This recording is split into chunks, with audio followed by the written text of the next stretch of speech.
դուք միացրել եք 106 եւ 5 հաճախականությունը, կարող եք մեզ դիտել նաեւ թվային հարթակներում։ Ուզում եմ հիշեցնել, որ սա թարմուղեղով զրույցն է։ Առաջին խոսափողի մոտ այսօր հյուրընկալել եմ Հայկ Նասիբյանին, ով Արևմեդի հիմնադիր տնօրենն է։ Բարև ձեզ։ Բարև ձեզ։ Շնորհակալություն, որ դուք մեր տաղավարում եք, Հայկ ջան։ Արևմեդի մասին կարծում եմ վերջին տարիների ընթացքում գոնե չի խոսվել այս տաղավարում, ու կուզեմ, որ մենք ամենասկզբից գանք, թե ինչպես է Արևմեդը ստեղծվել, ինչի մասին է այն գաղափարը առհասարակ ոնց առաջացավ, հետո փորձենք ոլորտային հարցեր քննարկել։ Բարի։ Արևմեդը ստեղծվել է 2020 թվականի մարտին, COVID-ի ընթացքում, նոր է սկսվել COVID-ը, նպատակը թեթևացնել այն մարդկանց հոգսերը, փորձել թեթևացնել, ովքեր ունեն տանը տարեց կամ հիվանդ հարազատներ, որոնց ժամանակի առումով չեն կարող ժամանակ տրամադրեն բուժման, խնամքի, դեղերի տրամադրման եւ առհասարակ ժամանակի խնդիր ունեն։ Ինչ ծառայություններ են ներառված Արևմեդում, ինչից եք սկսել ու արդյոք շարքը համալրվել է ծառայությունների։ Սկսել ենք ուղղակի տարեց մարդկանց խնամելով առանց առողջական խնդիրների, այսպես ասած տարեցների մանկապարտեզ գաղափարից, որ գան զբաղվեն զուտ։ Հետագայում համալրվել ենք փորձով եւ սարքավորումներով, հիմա խնամում ենք ցանկացած, գրեթե ցանկացած տեսակ տարեց կամ հիվանդ մարդկանց, լինի դա դեմենցիա, Ալցգեյմեր, Պարկինսոն, անկողնային հիվանդներ, պարկելախոցերն ենք մշակում, վերքեր են իրանք, շիզոֆրենիա, կոմայի մեջ գտնվող թթվածնային կախյալ հիվանդներ, տենց բազմաթիվ։ Կարող ենք ասել, որ լայն իմաստով ինքը նաև բժշկական կենտրոն է, պարզապես տարեցների համար չէ, ճիշտ եմ ես հասկանում, որովհետև բժշկական ծառայությունների շարքը, որ դուք թվարկեցիք, այդ կարող ենք նաև մյուս բկներում հանդիպել նաև ինչ-որ մասով։ Արևմեդը նաև բժշկական կենտրոն է, լիցենզավորված։ Ունենք նաև պալիատիվ խնամքի լիցենզավորում, անցել ենք այդ լիցենզավորումը։ Քչերն են Հայաստանում խնամքի կենտրոններից լիցենզավորված, մեկը մենք ենք։ Ինչ գրաֆիկով եք աշխատում, ժամային, չգիտեմ, օրինակ ընթացակարգը ոնց է, ենթադրենք ծնողներին չեն կարողանում խնամել, բերում են որոշում են, որ դուք պիտի այդ մեծ պարտավորությունը ձեր վրա վերցնեք։ Ինչ պայմանավորվածությունների շղթա է ձևավորվում, ինչ ընթացակարգ կա դրա համար, մի քիչ ավելի մանրամասն կուզեմ այդ մասով ներկայացնեք։ Երբ որ տարեցը գալիս է մեզ մոտ, ընդհանուր անցնում է մի հատ զննում, ոչ բժշկական, որտեվ ինքը երբ որ հիվանդանոցից, վերցնենք հիվանդանոցից ինքը դուրս է գրվել, հետ ինսուլտային, հիվանդանոցը իրան տալիս է էպիկրիզ, ինչ հետագա բուժման ընթացքը, այսինքն այնտեղ, չգիտեմ, խորհրդատրվում նյարդաբան, վերահսկողություն, սրտաբանի վերահսկողություն, կամ թթվածնային քաղցունի, թթվածինի ապարատովաշնչում։ Ինքը այդ էպիկրիզով գալիս է, մենք արդեն ըստ էպիկրիզի դեղորայքն է նշանակած լինում, մեզ մոտ տալիս են ժամային դեղորայքը, ինչը որ իրա բժիշկը նշանակել է հիվանդանոցում։ Եթե նյարդաբանի խորհրդատվությունն է, հրավիրում ենք նյարդաբանին, եթե սրտաբանի, սրտի բժիշկին, սրտաբանին, ըստ նայած ինքը ոնց դուրս կգրվի։ Իսկ այն հիվանդները, որ հիվանդանոցից չեն գալիս, տանից են գալիս ու խնդիրներ չունեն, իրենց ավելի մի քիչ հեշտացված է։ Ինչքան ժամկետով են ձեզ մոտ գալիս, այսինքն պիտի վերջնական որևէ արդյունք ունենաք, որպեսզի հնարավոր լինի ուղարկել տուն կամ գիշերակացով թե չէ, ու թե ամեն դեպքում մարդիկ կան, ովքեր իրենց ծնողներին բերում են ձեր խնամքի, այսպես տակ են թողնում, ինչքան, այսպես մինչև հավերժություն էլի։ Կան դեպքեր, երբ որ ինչ-ինչ պատճառներով, թեկուզ հարազատները Հայաստանում չեն, թեկուզ հարազատները Հայաստանում են, բայց ժամանակի առումով էլի իրանք չեն կարող, որտեղ հավատացեք տանը տակդիրով հիվանդ դժվար է ինքը պահել, ինքը սպეციფիկ ինչ-որ խնդիրներ ունի էլի։ Կան մարդիկ, որ գալիս են հավերժ, կան մարդիկ, որ գալիս են հետ ինսուլտային կամ կոտրվածքով հիվանդներ, մենք քայլացնում ենք արդեն, որ ինքը դառնա ինքնուրույն, դուրսագրվում գնում է, այսինքն ըստ ցանկության ով ինչքան կուզի։ Ենթադրենք կան տարեցներ, ծերեր, ովքեր չունեն հարազատներ, որոշակի այսպես պետությունն է իրենց խնամքի այդ հարցերով զբաղվում, այդ մասով պետության հետ որոշակի համագործակցություններ ունեք, թե ոչ, ինչպիսին են դրանք ու արդյոք ստացվում են։ Պետության հետ չենք համագործակցում, որտեվ որքանով որ ես եմ տեղյակ, պետությունը խնամքը պետական միջոցներով չի արվում, ինքը զուտ մասնավոր է։ Այնտեղ կա զինվորի տուն, պատերազմից հետո տղաների վերականգնումը, այդ պետության հովանու ներքո է, բայց որքանով որ ես եմ էլի տեղյակ, տարեց մարդկանց հետ չկա այդ ծրագիրը։ Հատկապես ինչ դժվարություններ է ենթադրում այս process-ի մեջ, այն որ աշխատանքը տարեցների հետ, այ դուք հիվանդությունների շարք նշեցիք, որոնց մասին երևի վերջին տարիներին է չէ խոսվում, այդ հիվանդությունների մասին Հայաստանում միշտ չի որ խոսվել, մարդիկ տեղյակ չեն եղել, որ այդ տարիքում կարող են նման խնդիրներ առաջանալ ու անտարբերության է չէ մատնված եղել։ Ոնց դա սկսել արդեն մեր մշակույթի մեջ մտնել, ոնց են որոշել, որ պիտի դա հատուկ խնամքի առիթ լինի։ Հասկացա, ինձ թվում է համացանցն է ինչ արել է, չի արել։ Տեղեկատվության պակաս ենք ունեցել։ Այսինքն այն վաղ ասել ենք դե տատին մոռաց կոտա լավ, բայց ինքը իրականում դե տարիքից է կանցնի, հա, այդ արդեն հիվանդություն է։ Հետո որ սկսել ենք զարգանալ արդեն համացանց, բոլորս ունենք այդ համացանց մոտ գործելու հնարավորությունը։ Նույնիսկ տատիկները, պապիկները կարդում են ու հասկանում են։ Իսկ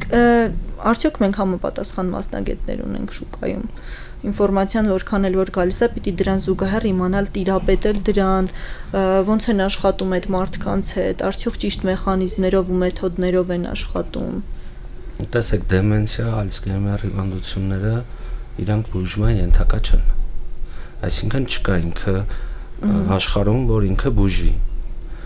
Ինքը ժամկետների փոփոխությունը չէ, պարզապես տեղի ունենում, այսինքն դադարեցնում է process-ը։ Չի դադար, չի էլ դադարում։ Ինքը ուղղակի կամացում է, դանդաղեցնում։ Հա, բայց ինքը երբեք չի բուժում։ Իսկ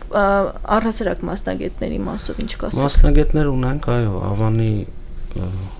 հոգեկան առողջության կենտրոնն է սպասարկում, մեծ մասամբ։ Նուբարաշենին էլ է սպասարկում, բայց մեծ մասամբ Ավանինն է, հա, բժիշկները դեղորայքներ նշանակում են հոգեբուժները։ Մենք, տեսեք, եկավ օրինակ տատիկը ունի դեմենցիա կամ Ալցհեյմեր, եկավ մեզ մոտ Ավանի նշանակումներով, գալիս է մեզ մոտ, մի քանի օր է դեղորայքը նշանակումները, երբ որ տալիս ես, դու հասկանում ես արդեն այդ դեղորայքը ինքը դոզան շատ է, թե քիչ է, ըստ դրա արդեն բժիշկի հետ մենք կապնվում ենք, հարազատին տեղյակ ենք պահում, գնում է բժիշկը դոզան փոխում է, չափաբաժինը փոխում է, կամ քչացնում է, կամ ավելացնում է, այդ մենք անում ենք արդեն։ Մասնագետներ կան, աշխատում են իրենք։ Իսկ ոլորտի այլ ներկայացուցիչների հետ, խնամքի կենտրոնների, ԲԿ-ների հետ ինչպիսի համագործակցություններ ունեք։ Չունենք համագործակցություն։ Ինչ խնդիր կա, ինչու չեք համագործակցում։ Առդ չի եղել։ Բայց ծանոթ եք աշխատանքին են ինչ որ ոլորտում տեղի է ունենում, արդյոք պատշաճ է իրականացվում։ Տեսեք, ոլորտը խնդիրներ տեսնում եք ամեն դեպքում։ Խնդիրներ կան, լուրջ խնդիրներ կան, ոլորտը ինքը բաց էր իրականում 20 թվականին բաց էր, երկու հոգի, երկու ընկերություն կար, որ աշխատում էին, հետո հիմա արդեն ոլորտը չեմ ուզում կոպիտ ասեմ, բայց ինքը sense ով ուզում բացում առանց լիցենզավորման։ Այդ ես դեմ եմ։ Ոնց կարելի է դա կանգնեցնել այդ process-ը։ Կամ ինչ իրան կանգնելու է ավտոմատ։ Բայց չգիտեմ, մրցակցություն է, բայց առողջ մրցակցություն չի, ես կողմ եմ առողջ մրցակցության։ Բայց մեկեք տեսնես, չգիտեմ, ինչ որ միտեղ, չգիտեմ ինչ պայմաններում խնամք են իրականացնում ու որպես մասնագետ խնամքի ոլորտում արդեն փոքրի շատ հասկանում եմ, որ այդպես չի կարա լինի, էլի չգիտես խի անում ենք։ Այստեղ եւս խնդիր ունենք, այսինքն այն մարդիկ, ովքեր գուցե փորձում են ոլորտ մտնել, բացել նման կենտրոններ, խորքային գիտելիքներ չունեն տեղի ունեցողի մասին, ոլորտի խնդիրների մասին, առհասարակ տարեցների վերաբերմունքի մասին։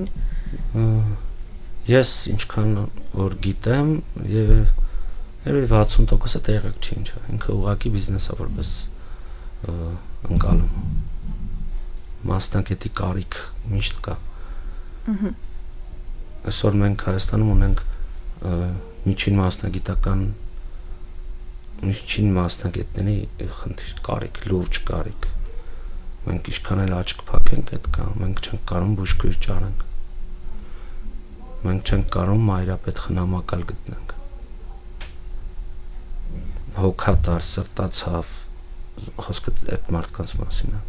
Չգա ինքը զուտ աշխատանք անի գնա։ Ինչն է խնդիրը, այսինքն ովքեր որ կան գիտելիքի պակաս կա, թե մարդիկ հրաժարվում են որոշակի գումարի դիմաց որոշակի ծառայություններ մատուցել։ Մարդիկ հրաժարվում են որոշակի գումարի դիմաց ծառայություններ մատուցել եւ ինձ թվում է խնդիրը այնա որ մասնագետ չունենք մենք, այսինքն չենք աճացրել այդ մասնագետին, չենք կրթել։ Մեր մոտ կա չէ որ դպրոց ավարտել ենք, բոլորս փորձել ենք բուհ գնանք, այն միջին մասնագիտականը չի եղել ու հիմա այդ արդյունքներն է արդեն։ Պտուղները քաղում են։ Պտուղները հիմա քաղում ենք։ Այս պահին քանի պացիենտ ունեք, այսպես ասած, բուժարու, ովքեր ձեզ մոտ ձեր խնամքի տակ են, կամ ինչ ժամկետներով։ Ժամկետները կախված է կարող է գան 1 օր, 2 օր, 5 օր, 10 օր, այդպես նույնպես լինում է։ Հա, լինում է։ Լինում է նաև որ հիվանդանոցից ծայրահեղ ծանր վիճակում ռեանիմացիան վերակենդանացման բաժանմունքը դուրս է գրում։ Ու ասում է տարեկտուն ինչքան կապրի, օրինակ իրանք էլ որպես բժիշկ չեն կարող ոչ մի բան անել, էլի։ Տվյալներից ելնելով պացիենտի մարդիկ կան որ բերում են խնամքի կենտրոններ հոսպիս այսպես ասած հոսպիսին որ մարդը իր կյանքի վերջին օրերը տեղարկվի։ Այ գուցե կան մարդիկ ովքեր կարողանում են գումար վճարել իրենց ծնողներին այդ խնամքը ապահովելու համար, կարծում եմ ամեն դեպքում փոքր թվերի մասին չի էլի դա կարող լինել, որովհետև ամբողջ օրվա գրաֆիկով խնամք է անհրաժեշտ, այո, 24/7 կարծում եմ։ Իսկ այն տարեցներ ամեն դեպքում կան մարդիկ, ովքեր թոշակառու են, չունեն իրենց խնամողներ, բայց դիմում են ինչ որ հարցերով ձեզ, արդյոք կա տարբերակներ գնային փոփոխությունների այդ մասով, ինչ փաթեթներ են ձեզ մոտ գործում։ Մաքսիմալ ճկուն ենք լինում այդ մարդկանց համար։ Երկրորդ տարբերակում ուղղորդում ենք սոցիալնախարարություն։ Այնտեղ ունենք մենք Նորքում ծերանոց իրանց մոտ Վարդենիսում ունենք, եթե չեմ սխալվում, մեկ էլ Գյումրիում։ Իրանք էլ են սպասարկում, պրոստը այստեղ կա խնդիր արդեն, որտեվ մարդ երբ որ ուզում է գնա ծերանոց, ինքը ուզում է գնա ծերանոց, այդ մարդը շատ երկար ժամանակ սպասում է որ իր հերթը գա։ Այսինքն այդքան հերթ է։ Հա, տարով նույնիսկ։ Այո։ Առաջնահերթ ինչի կարիք են ունենում, այսպես առաջնային խնդիրը, որով դիմում են, ընդհանրապես խնամքն է, թե առողջ որոշակի այդ հիվանդություններ, որոնք դուք նշեցիք։ հիվանդությունները։ Ինչ կարելի է անել վաղ շրջանում բացահայտելու համար, որպեսզի չսրվի։ Այ խորհուրդ այն երեխաներին, ում ծնողները գտնվում են նման վիճակում։ Որ տարիքից սկսած 40+։ 40+։ Հա։ Մենք ունենք մեզ մոտ տղա 47 տարեկան ինքը դեմենցիա էր իր մոտ ու այն ամենածայրահեղ վիճակը 5 լեզվով խոսում էր բայց իր մոտ չգիտես ինչի է դեմենցիան զարգացել ոնց արտահայտվում ինչ նշաններով ոչ մի բան չի հիշում խոսած չի հիշում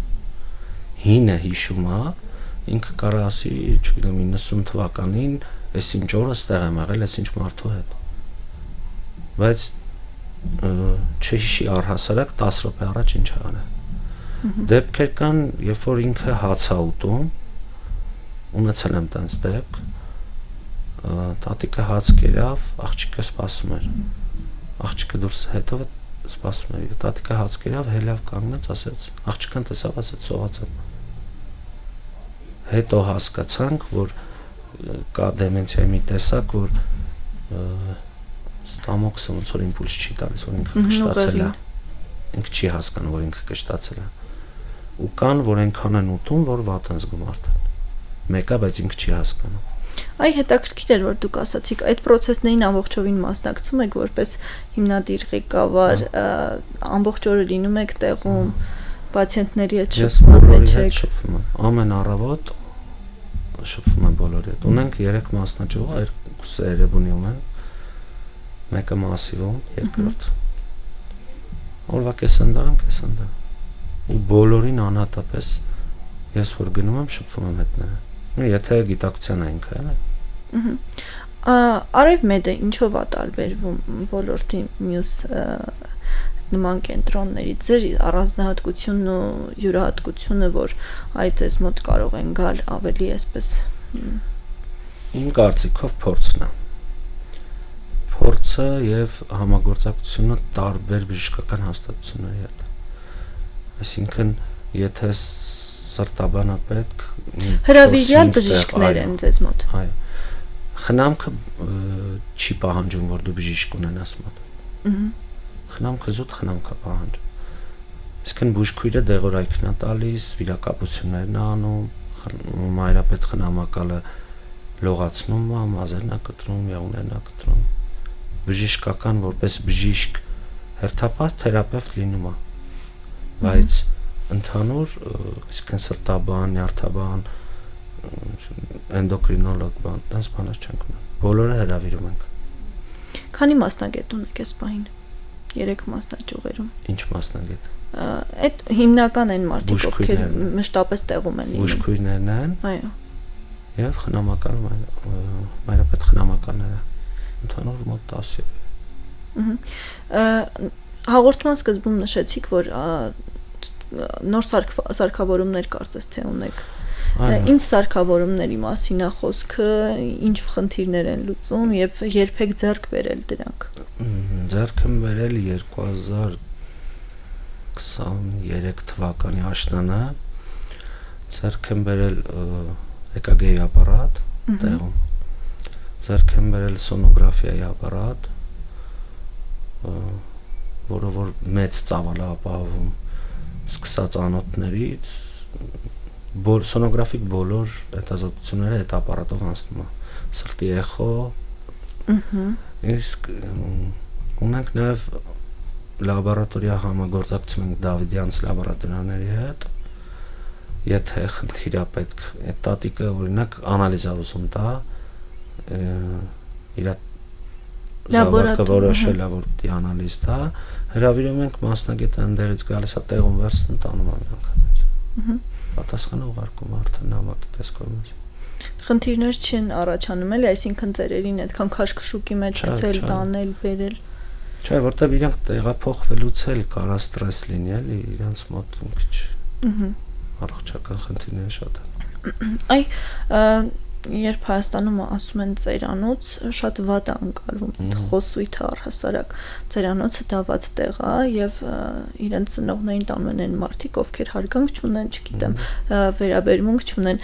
Ծերանոցը առհասարակ ինչպիսին է եւ ձեր կենտրոնից ինչով է տարբերվում։ Տարբերությունների մասին կուզեմ խոսենք ու մշակույթի մասին առհասարակ խնամքի կենտրոնների նաեւ։ Տեսեք, ծերանոցում էլի որքանով որ ես ընտեղյակ շատ անգամներ եմ այցելել, տարեցը ինքնա սնվում ինքնուրույն, ինքնա հագնվում ինքնուրույն, ինքնա օրինակ կերավ ամանը տանում, բերում, այդ ամեն ինչ ինքնուրույն անում։ Խնամքի կենտրոնում տարեցը ոչ մի բան չի անում։ Իրան հագցնում են, իրան լողացնում են, իրան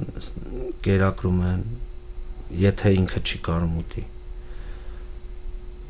Ինքը ոչ մի բանի հետ գործ չունի, ոչ իր շորերի մաքրության, բացարձակ ոչ մի բանի հետ գործ չունի, տարբերությունը հենց դա։ Հայաստանում առհասարակ մեծահասակների հանդեպ վերաբերմունքը մենք որպես ազգ գիտենք, չէ՞ որ ասում են մեծերին հարգող ազգ ենք։ Դուք ավելի այդպես մոտիկից առնչություն ունեք այդ ամեն։ Դա իրականությանը համապատասխանում է եւ ո՞նց է իրականում։ Հա, համապատասխանում է։ Ես չեմ պատկերացնում մարդ, որ կարա տարած մարդուն չհարգի։ Իմ մտքի մեջ տեղ չի անում։ Իսկ ոլորտում առհասարակ ինչ խնդիրներ կան, որ ունեն բարձրաձայնման կարիք, բայց դրանցով չեն զբաղվում, դրանց մասին քիչ է խոսվում, որ ձեզ մտահոգում է որպես նաև ոլորտի ներկայացուցիչ։ Ես կուզեի բոլորը խիստ ցնցավոր մասնեն։ Այսինքն, եթե խնամակալը գալիս է աշխատանքի, զուտ խնամակալը բուժքույրը ինքը պետք է հասկանա, որ աշխատում է տարեց մարդու հետ, տարեց մարդը ունի դեմենցիա, ալցհեյմեր, հիվանդություն ցանկացած, եւ ինքը կարա մի հարցը 50 անգամ տա։ Դու նյարդային հոգեկան այն վիճակում դինես, որ հանգիստ իրեն պատասխանես։ Այդ պետք է գիտակցես։ Ես կուզեի, որ չգիտեմ, դպրոցի տեսքով լիներ դա ցածր կրթական, չգիտեմ, ինչ-որ դասընթացների տեսքով խնամակալներն ու մայրապետները այդ կուրսը անցնեին նոր գային գործի։ Այսինքն փորձեին իրանց տարբեր իրավիճակներում։ Այն հիվանդությունները, որոնք կան ու տարածված են, դրանք մեծ տոկոսով են տարածված Հայաստանում։ Այո։ Ամբողջ աշխարհում։ Ինքը